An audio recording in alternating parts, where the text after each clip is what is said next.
প্রায় বছর দুয়েক পর অহনা নক দিল মেসেঞ্জারে। ভালো মন্দ জিজ্ঞাসা না করে সোজা জিজ্ঞাসা করলো, লন্ডনে কই থাকো তুমি, অ্যাড্রেস কি? রিপ্লাই দিলাম, কেন গিফট পাঠাবা নাকি? বলল, পাঠাইতেও তো পারি।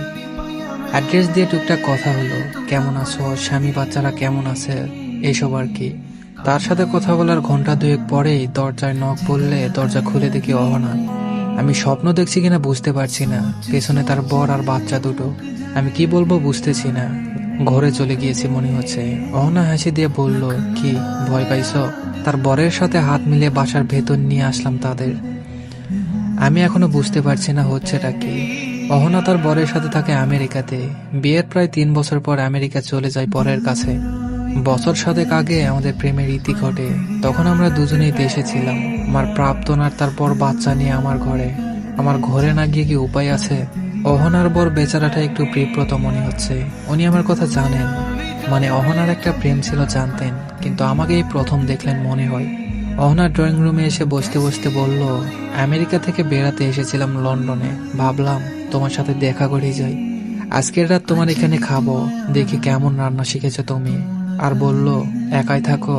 বললাম না, ফ্রেন্ড আর তার ওয়াইফ থাকে আমার সাথে, ওরা দেশে গিয়েছে ছুটিতে, এখন একাই থাকা হয়। তুমি আমাকে না বলে আসলে, যদি কাজে থাকতাম এসে দাঁড়িয়ে থাকতে হতো। অহনা বলল, আরে সারপ্রাইজটা নষ্ট হয়ে যেত না তাহলে? রাতের খাবার আমার রান্না করার কথা থাকলেও অহনা নিজেই রান্নাঘর দখল করে নিল। আমাকে বলল, তুমি আমার বরকে সময় দাও, একদিন না হয় আমার হাতের রান্না খেলে। অহনার ছেলে মেয়ে দুটোকে খেলনা দিয়ে বসিয়ে গার্ডেনে বসলাম আমি আর অহনার পর। ভদ্রলোক এখনো মনে হয় বিব্রত। আমি ওনাকে ইজি করতে বললাম, ভাই আপনি প্লিজ লজ্জা পাবেন না, বিব্রত বোধ করবেন না। পৃথিবীটা একটা অদ্ভুত জায়গা, মাঝে মাঝে আমাদের নানা অদ্ভুত সময়ের মধ্যে দিয়ে যেতে হয়। আমি ভয়ে আছি, আপনার বউ না খাবারের সাথে বিষ মিশিয়ে আমাকে মেরে ফেলে। 7 বছর আগে তাকে একা ফেলে চলে আসার কারণে। ভদ্রলোক আমার কথা শুনে একটু ইজি হলেন, হেসে দিলেন। লোকটার হাসিটা খুব সুন্দর। বললেন, ভাই যদি বিষ দিত তাহলে আমাকেই দিত। তবে আমি তো জানি অহনা আপনাকে ছেড়েছে, আপনি না। মানে ওর বাবা আপনাদের সম্পর্কটা মানেই নাই। অহনাও বাবার বিপক্ষে যেতে পারে নাই। ভদ্রলোক চায় চমক দিতে দিতে বললেন, ভাই বিয়ের আগে অহনা আর আপনার সবকিছু অহনা আমাকে বলেছিল বাবার ইচ্ছেতেই বিয়েটা করছে সে। ভাই জানেন, এখনো প্রায় নিজেকে ভিলেন ভিলেন লাগে।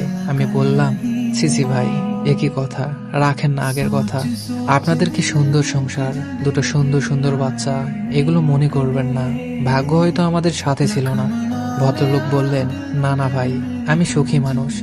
অহনার মতো বউ যার পাশে থাকে সে সুখী না হয়ে পারে। তবে জানেন, আমার নায়ক হওয়ার সুযোগ ছিল।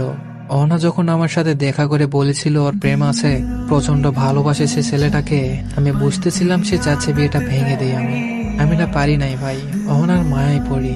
আমার মনে হয়েছিল এই মেয়ের সাথে সংসার করতে না পারলে মরে যাব। আমি নায়ক হলে আজকে হয়তো আপনাদের সংসারটা হতো। অহনা বিয়ের পর আমাকে বলেছিল আমি একজনকে ভালোবাসতাম, হয়তো এখনো বাসি, তবে সেটার মানে এই না আমি সংসার করব না।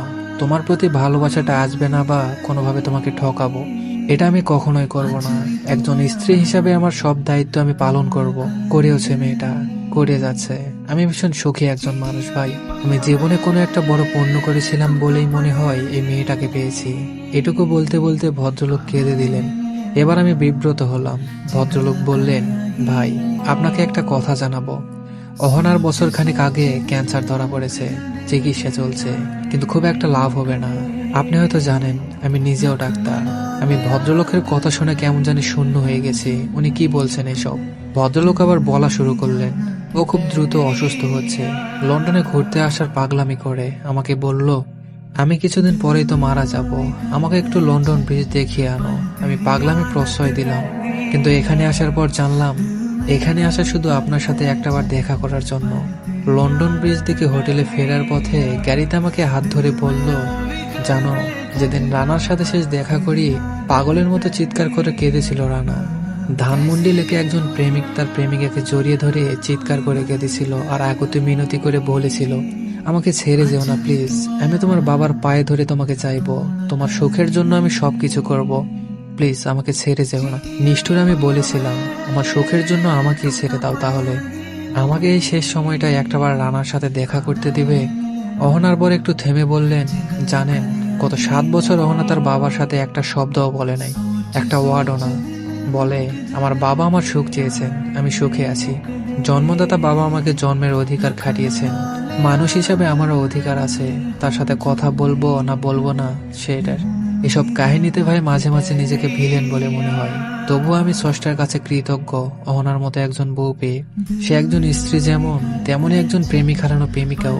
দুনিয়ায় আমার যত ক্ষমতা আছে আমি চেষ্টা করে যাব আমার অহনার সুস্থতার জন্য। তবু আমি জানি আমাকে হার মানতে হবে। আমি আর আমার অহনাকে পাশে পাবো না কখনোই। তবুও কত মিরাকেল হয় না ভাই, একটা মিরাকেল হোক। আমিও তো এই ফোন করেছি, অহনা সুস্থ হয়ে গেলে আমি তাকে বলবো, তুমি আমাকে ছেড়ে যেতে পারো অহনা, তুমি যেখানে সুখে থাকবা সেখানেই যাও। তবুও তুমি বেঁচে থাকো, নিঃশ্বাস নাও। রান্নাঘর থেকে রহনা ডাক আসলো, আমাদের কথা বাধা বলল। ধানমন্ডি লেকে আমি আর রহনা প্রায় দেখা করতাম। সে প্রায় এটা সেটা রান্না করে নিয়ে আসতো আমার জন্য। তার মধ্যে তার হাতের গাজরের হালুয়া ছিল আমার সবচেয়ে প্রিয়। নীলা একটা বক্সে খাবার টেবিলে দেখলাম হালুয়া রাখা। অহনা বলল, খেয়ে দেখো, নষ্ট হওয়ার কথা না, আমেরিকা থেকে আনা, ফ্রোজেন করে এনেছি, স্বাদ আছে কিনা কে জানে। বললাম, খাবো, রেখে দাও। রাতে অহনারা বিদায় নিল আমার কাছে। অহনার বর ভদ্রলোক বাচ্চা দুটোকে নিয়ে আমাদের একা ছাড়লেন কিছুক্ষণের জন্য। অহনা বলল, আমার বর তোমাকে আমার অসুখের কথা বলেছে নিশ্চয়। ভনিতা করব না, আমার তোমাকে একবার সামনাসামনি দেখার ইচ্ছা ছিল।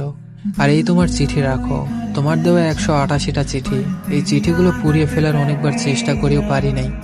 আমার ভালো মন্দ কিছু হয়ে গেলে চিঠিগুলো অযত্নে থাকবে, তাই তোমাকে দিয়ে গেলাম।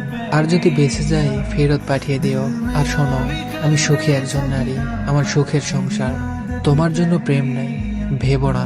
আমি এখনো তোমার প্রেমে অন্ধ, 2 বাচ্চার মা হয়েছি। এখন আরো সব বাংলা ছবির সময় আছে বলো?